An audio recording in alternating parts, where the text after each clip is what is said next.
SolveYourTech.com, your source for how-to guides and tutorials. Welcome to our video about how to update apps on iPhone in iOS 17. If this guide helps you out, then please consider subscribing and liking this video. If you would like to update individual apps on your iPhone, then you can do so by opening the App Store.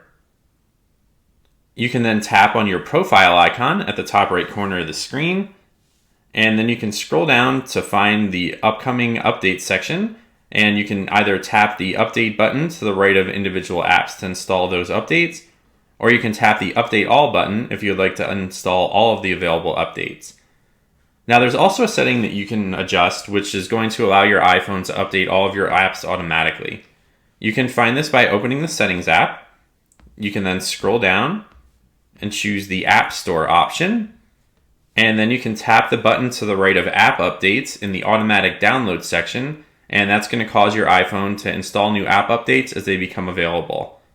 You can also adjust this setting here to choose whether or not you would like your iPhone to use cellular data to download and install those updates as well.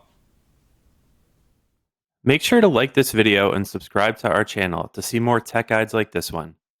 For additional information on this topic and to read the entire article, click the link in the description to visit solveyourtech.com.